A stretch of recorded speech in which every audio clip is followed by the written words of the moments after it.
So we actually have some Fox News hosts here who came out in favor of gun reform. Let's watch.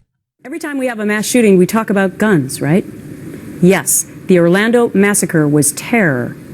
But there's no doubt that Omar Mateen was able to kill so many people because he was firing an AR-15, a military-style assault weapon, a weapon easier to buy in the state of Florida than buying a handgun. Florida sets a 3-day waiting period for purchasing handguns, but the state mandates no waiting period for any gun that requires 2 hands to hold.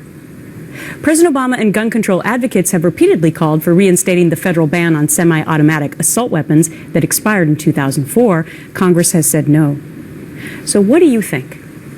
A recent Quinnipiac poll shows 58% of you support banning the sale of assault-style weapons. So here's my question today. Do we need AR-15s to hunt and kill deer?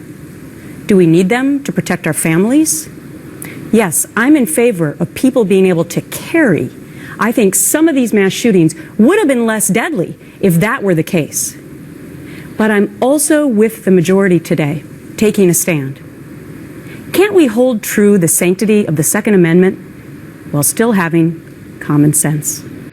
There is too much gun crime in the USA, and high-powered weaponry is too easy to get. That's the fact. So let's deal with it. We all have the right to bear arms, but we don't have the right to buy and maintain mortars, even if you feel threatened by gangsters or a new world order. No bazookas, no Sherman tanks, no hand grenades. That's because the Second Amendment clearly states the government has a right to regulate militias made up of individuals. They have that right in the name of public safety. Therefore, Congress should debate what kind of weapons should be available for public sale. And the states, the individual states, should decide what kind of carry laws are good for their own people. New laws are definitely needed in the age of terrorism and mass murder. Yesterday, I startled many and pleased tons of others by saying I believe the assault weapons in this country, the ban should be reinstated. That's because I believe the gun control issue is not simply black and white, but complicated. I said I was still in favor of the Second Amendment and even concealed carry. Still, I knew I'd get comments like these.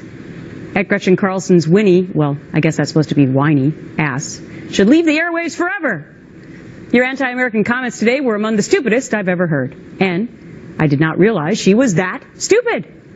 And of course, there were a lot worse ones with tons of F-bombs and worse than that even. We now have Donald Trump advocating people on the terrorist watch list or the no-fly list to not be able to buy guns. Senator Rob Portman urging the same ban. Congressman Bob Dole, as you just heard, all Republicans. Maybe it's time for more of us to start getting real, to try to come together to actually get things done. I'll take it. I'll take it.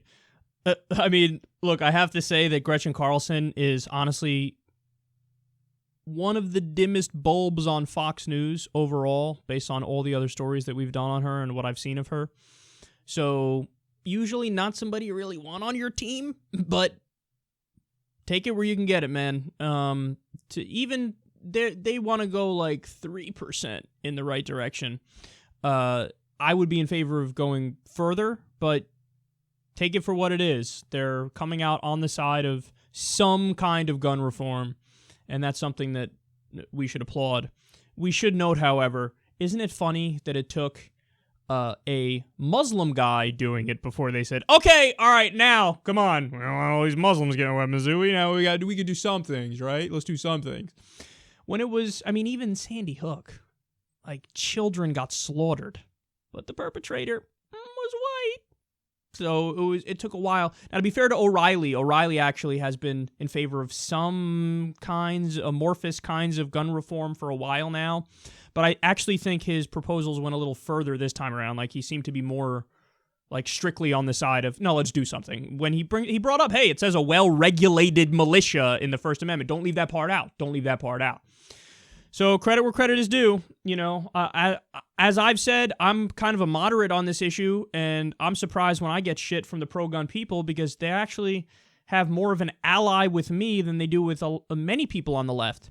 Like, I'm not in favor of a gun ban, as I've said repeatedly. I wouldn't ban all guns. In fact, I would go as far as say I think that's a little bit crazy to ban all guns. But would I do, for example, like we discussed in the last segment, would I do universal background checks, no exceptions? Absolutely. Would I ban high-capacity magazines? Absolutely. Would I ban certain kinds of guns? Absolutely. Would I do a giant gun buyback program? Absolutely. Would I do testing and permits for guns? Absolutely. So I want to make it harder to get a gun. And yes, that would tick down the grotesque statistics that we have, where 32,000 people die in the U.S. every year because of gun violence. So it's not a coincidence. We have the most guns in the U.S. and the most gun violence of every modern nation. There's a direct connection there. So if you do efficient, sane reform, you can tick down those numbers while still assuring law-abiding citizens that they have enough liberty to have certain kinds of guns under certain conditions. Pretty simple.